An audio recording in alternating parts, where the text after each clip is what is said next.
our main presenter today.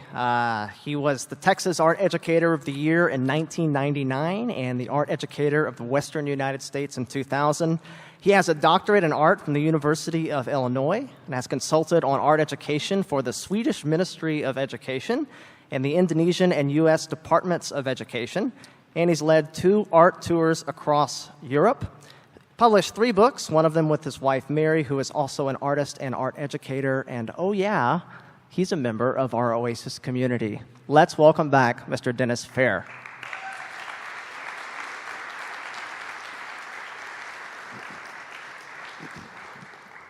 Thank you. It's great to see my fellow Oasians this morning. I am pleased to have my supporting staff over here in the front row, and also people speckled throughout who came because of the topic that I chose. You're all very welcome. I also want a quick welcome to the first-timers. We're glad you're here. Please outreach. You will be rewarded with warmth by our members. Glad to see you. All right. Aha. Now do you understand Cubism?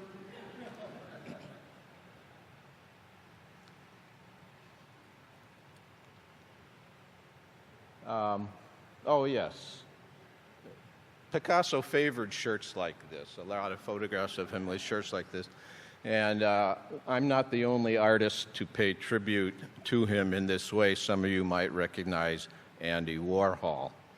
Okay, so born in 1881. This is going to be kind of fast. I'm a little pinched for time. Born in 1881, notice his age when he drew this. Can you understand me when I turn my head and look at the screen?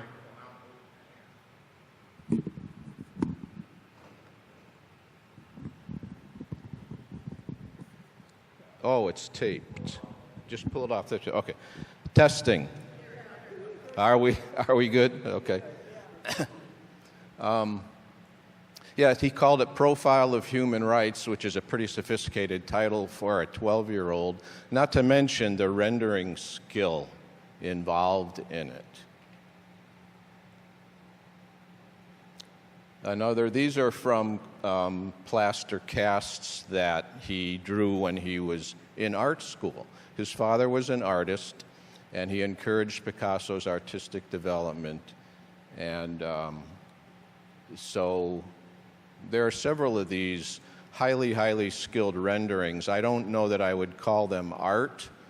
They don't really convey ideas. I don't feel passion. They're pretty cold and technically very careful. I would call them great renderings, perhaps not quite art yet.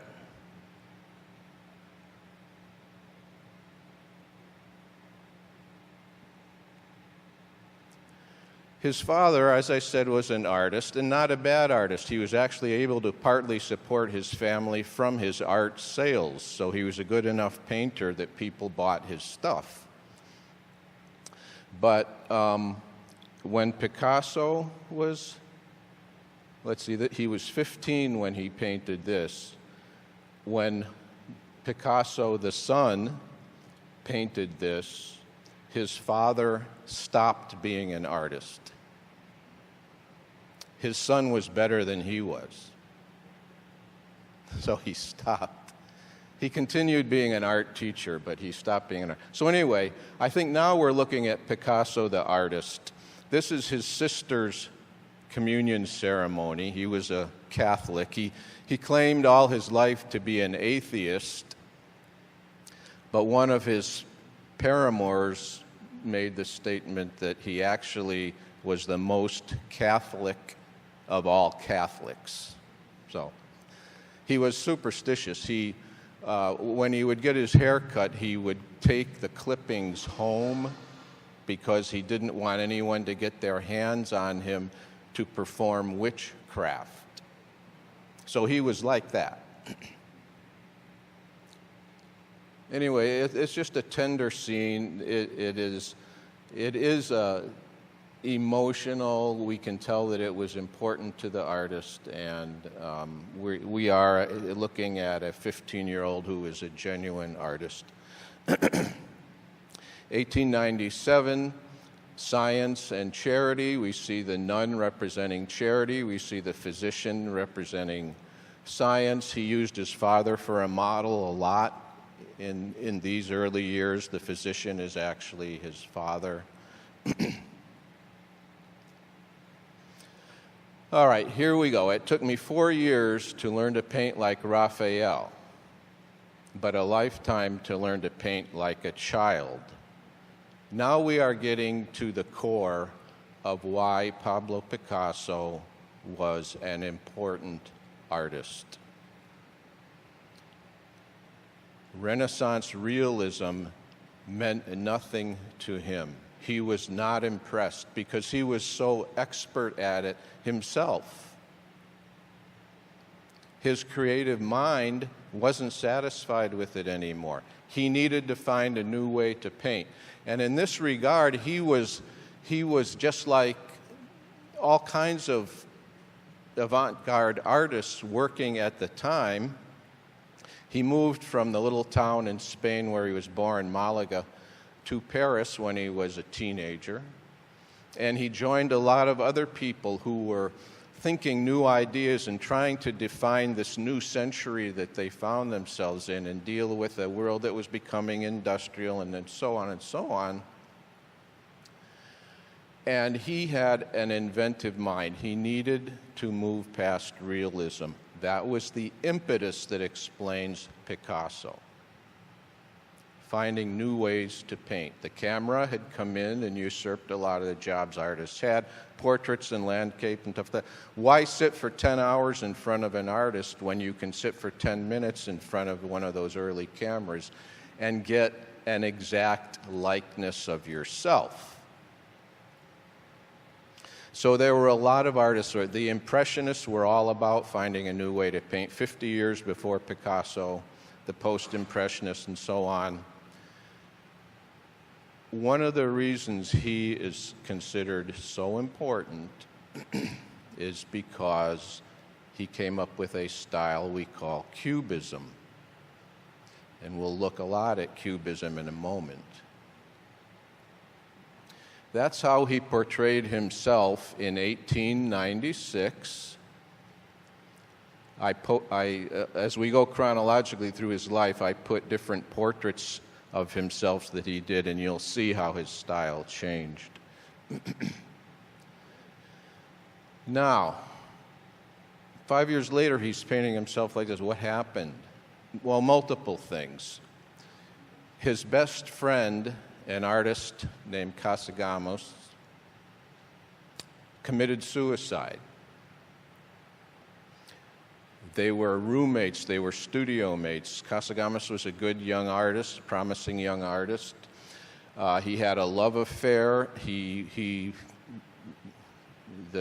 gritty details are that Casagamos was impotent and his girlfriend broke up with him because of that. So he decided to move out of Paris and go back home. So on the evening that he was preparing to leave, they went to a cafe. There was a lot of drinking. Casagamos pulled out a pistol and aimed it at his girlfriend and fired. He missed her. Turned the gun on himself, fired again, and hit the target right in front of Picasso and their friends. Picasso said that that is what triggered his famous blue period. It didn't stop him from taking up with Casagamos' girlfriend. He was like that. So anyway, he went through this period working out his issues, and we see a really, really powerful artist emerging now.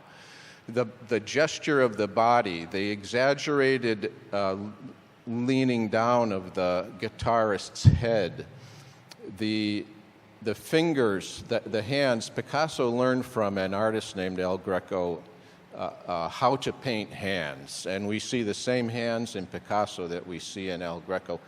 But the elongated fingers and how effectively Picasso used that device to convey the emotion of the subject. And then, of course, that color blue that is almost everywhere in his work at this time.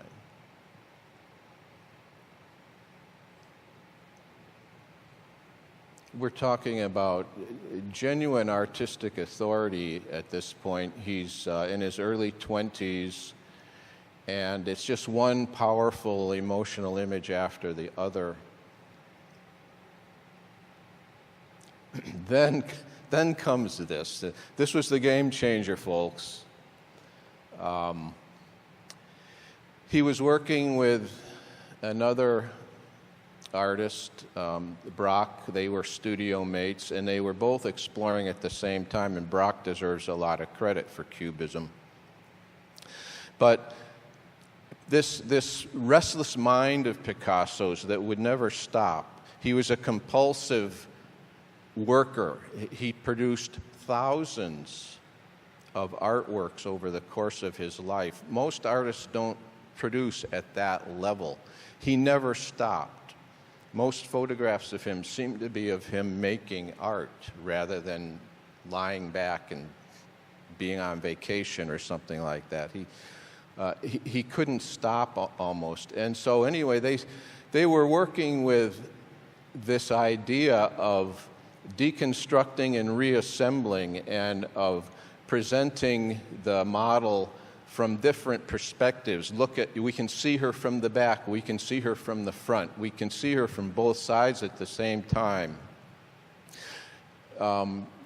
We see the two African masks on the right. They were a big influence that led him toward Cubism. We need to give the power of African art. I'm talking about a whole continent here, so art is very different, of course, but for purposes of this lecture, we have to give a lot of credit to the African art that he saw for giving him ideas about where to go next. And why this painting is considered one of the most historically important of the entire 20th century is because of how many people changed the way they made art because they saw this painting. Some people suggest that you evaluate the greatness of an artist by how many other artists changed the way they work because they saw your work. Interesting thing about Cubism, it didn't last. Cubism, they made Cubistic art for several years, and then they kind of stopped and went on to others, particularly Picasso. Braque kind of stayed with it, but Picasso kind of left it behind and would refer to it occasionally over the course of his life, but he really didn't do hardcore Cubism his whole life. He was too inventive. He was constantly getting bored with what he was doing and needing something new. That's how you understand Picasso. That personality, that sort of frenetic personality to produce something new. Not something necessarily pretty. A lot of people would say this is not a pretty painting. But if we look at the layers of it, we start realizing why this painting matters. I already talked about some of it. Einstein played with some of the ideas about the bending of time and the looking at multiple perspectives that contradict each other and holding them in our heads all at the same time. These are issues that he was thinking about. My favorite thing about this painting, these are prostitutes that he knew personally. He grew up with a father who frequented the brothels very often. He learned that and copied it and did that a lot when he was a young man. So he knew these prostitutes, and they agreed to model for him. But if we look at how women are portrayed in art and the media, very commonly in Western history, They have been depicted mostly by men, and they tend to favor a kind of a coy, submissive tilting of the head, a look in the eye that says, "Come hither and do with me what you will." That precise image repeats itself over and over and over in the history of Western art. This is a current example. I saw this in the Galleria a couple days ago. I said, I got to put that in my lecture because it says everything. So, anyway, note how he portrayed the women. He's been called a misogynist, and there's some justification for that. Also, as we're going to see, he was very, very sensitive toward women at the same time. And here's one example of a really interesting aspect of Picasso, the man. These women are staring directly at us. Nothing submissive. It's as if they're saying, we get what's really going on. No compromise. All right. I even have worked with this idea in my own work. This is a couple of drawings I did, two drawings of the same subject in an issue of Esquire magazine, which is full of images like this. And so by putting that caption in there, "Stare back," I refer to the male gaze. I undermined the meaning of this advertisement by telling women, "Stare back at us." Okay, now, 1907, Cubistic Self-Portrait. Marvelous painting of a friend of his, Ambroise Villard, where this is just a textbook example of Cubism. Girl with mandolin.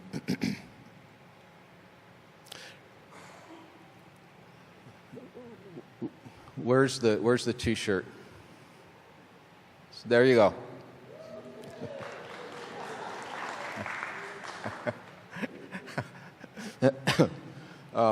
So, Picasso also, you might not know, was a great pacifist. He joined the Communist Party because they were the opposite of the Nazis. And he got a lot of flack later in life for being a communist, but his intentions were totally because it was a nonviolent alternative to him as he saw it at the time. So anyway, Franco, the dictator of Spain, asks both the Italians and the Germans, so we're talking about Mussolini and Hitler, asks them to help him bomb to the Stone Age the city of Guernica in Spain, where Franco knew there was a cell of resistors to his reign. So they did. They bombed it into the Stone Age. And Picasso did this painting in response to it. Gigantic painting. It's 9 feet tall. It's several yards wide. It's at the Reina Sofia in Madrid. Now, Eugne Delacroix, some of you probably know that he is a prominent figure also in Western art history. The women of Algiers in their apartment, Picasso was an admirer of Delacroix and several other artists, and so he came up with his version of it. It's easy to say that he was not interested in making pretty pictures. That's partly true. He was kind of bored with the idea of making pretty pictures. It was pitifully easy for him to make pretty pictures. We don't see too many sunsets and old red barns in Picasso's work, I'll put it that way. But what we see is enormous inventiveness, and that's a theme that runs throughout the work he made his whole life. Enormous inventiveness, always trying new things. Here we see kind of a combination of Cubism. We see big changes in it. He had his earlier Cubist period where it was pretty much browns and grays in the palette. Now we're looking at very vibrant colors, his second phase of Cubism. This is an interesting thing he did too, to I guess help explain what he was after in his work. We see a more representational rendering of a bull in the left column, and then in the middle column less so, and then finally a very pared down abstraction on the right. That also helps us to understand Picasso. What is the essence? He wants the essence. And again, the tender side, he painted spectacular images of children like this one. 1901, he was 20 years old.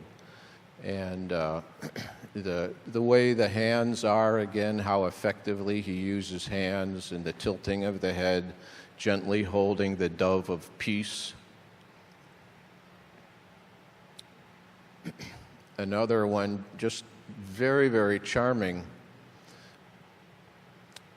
Some people in the art world look kind of skeptically at art in which a child is the subject, and to me, Picasso kind of made clear that that's nonsense. You can make very powerful art about children.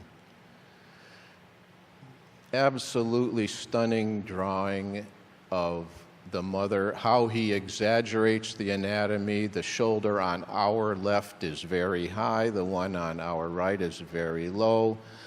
Again, with the hands, just couldn't be more effective at conveying tenderness, the baby reaching up with its right arm to its mother's face. This is just gorgeous, artistically powerful.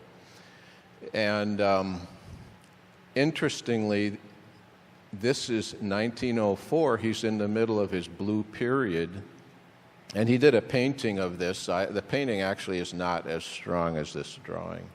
Another one, again, the tenderness, gesture of the head, the expression on the faces, the hands again.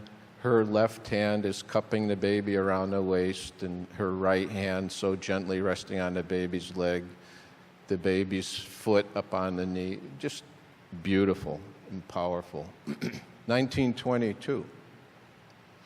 So he's way into work that is not representational like this in general, but he goes back to it. He would have canvases sometimes next to each other in two completely different styles that he's either inventing or bringing from his own history. More abstracted one here, same gentleness. So the misogynist had this remarkably tender side. Oh, another spectacular portrait. His first wife, whose name I see is misspelled, there's supposed to be an H after the second K, sorry. Anyway, his first wife, he had a child with her. Picasso had 4 children, one by Olga. Things went very bad when he started having an affair with a 17-year-old girl. He was in his 40s. She became pregnant also, and he had a child with her. But he refused to let Olga divorce him. He refused to agree to a divorce because by Spanish law he would have to give her half of his property. By now he was a successful artist. He didn't want to give her that much. So she stayed married to him all her life. She died in 1955. And he was going through one woman after the other, treating some of them quite badly. And then finally in 1955 she died, and he went on to marry one more time. And his second wife outlived him. But just let me talk about this. Yeah, it's a very understated drawing. It's not heavy with details and shading. it would be weaker if it had those things. It's very, very sensitive, and it even captures some of the unhappiness that he had put into her life.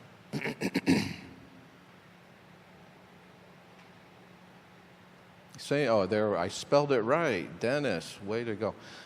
So anyway, here we have her again, and he doesn't back off and try to make her look like everything is just fine. He paints her how she is, very honest.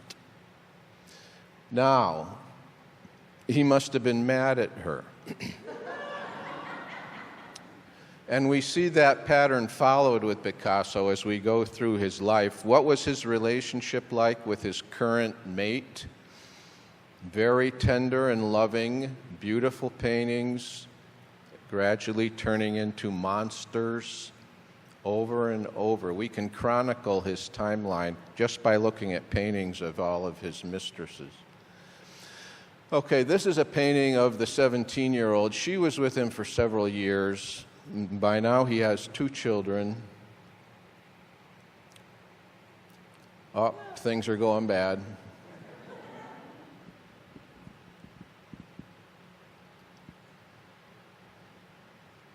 Uh-oh.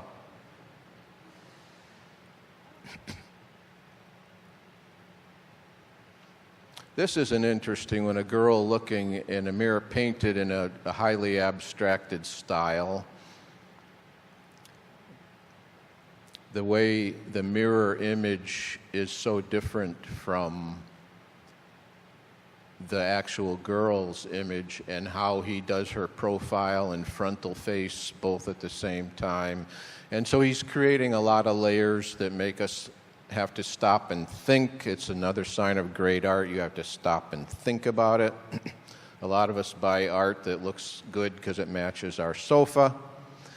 The first 4 times we walk through the room, we stop and admire it, and then after that, we never look at it again. That's not how you would be if that hung over your sofa. Françoise Gillot, he had 2 children with her. She is the only woman who ever left him out of countless women. We don't know how many mistresses he had. He had one-nighters constantly. So we can't really come up with a number of women that Picasso was intimate with, but she was one of the main ones. She was with him for years, and she left him. And on the day when she said, "I'm leaving you," he said, "No woman leaves Picasso." He was wrong. This one did. And she wrote a tell-all. He was so shaken by his lifestyle becoming public record that he disowned the 2 children he had with her from his estate to punish her.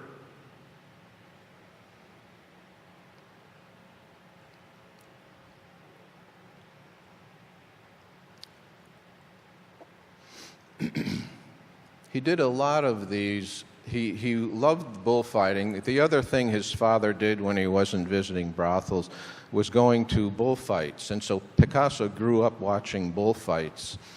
And the notion, the masculinity of the bull, especially as a minotaur, as we see here, appealed a lot to him. He identified strongly with that. And so we see a work here that is drawn with marvelous artistic skill. It's an enormously expressive and powerful image, putting the male in this profoundly dominant position. Okay. I did better than I thought. All right. So, questions, comments?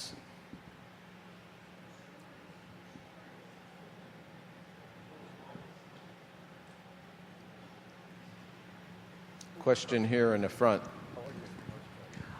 Thanks. One of the really interesting things about the presentation you just did was the jump from the classic Cubist work to Guernica. In that interval, as you said along the way, Picasso experimented with a number of styles. And one of the really interesting questions I have is the reversion back to what was called at the time a kind of neoclassicism, where what we get is the evocation of representation, even Renaissance representation, but very cleverly distorted. It can never be mistaken for traditional representation. Could you talk about that? Yes, the neoclassicism. I left a lot of stuff out here, but what you're referring to is those quote realistic drawings and paintings that he did. I showed you several of the women with the babies and things like that. Very recognizable. That is called his classical period because he modeled it pretty heavily on classical, here referring to Renaissance. The word has different meanings in different contexts, but Renaissance, and then before that it was the Greco-Roman, well, that's also called classical. And actually the Renaissance lifted its aesthetic from the Greco-Roman. That's the story there. Anyway, he as I said, he would have different styles next to each other in his studio, completely different, and he, on a given day, if he felt like going classical, he would. If he felt like going something else, he would. You look at his work over the course of that long life of his, and I don't know how many styles we could actually say he invented. Many. Kind of creative mind he had. Most of us artists don't have a mind that good. Yes. So, yeah, like you said, he kept going from style to style. What style did he end his life with? What was his what style were his final creations in, let's say? At the end? Yeah. Whatever he felt like. He did do a lot of that Minotaur stuff, drawings. He did a lot of drawing, and the drawings at the end, he was 91, and a lot of the drawings at the end of his life were heavily sexual. Women with their legs spread, women with their bottoms spread, the Minotaur with the penis, and that just happens to be what subject matter he picked. I think we do see some self-portraits I could have put in. Are we getting short on time? We're okay? Okay. We see portraits of him when he was aging. Like after Françoise left him, he really crashed emotionally. He wasn't emotionally prepared to be abandoned by a woman, especially not one for that many years, bore 2 of his children. His self-portraits then were very unflattering portrayals of a weakened old man.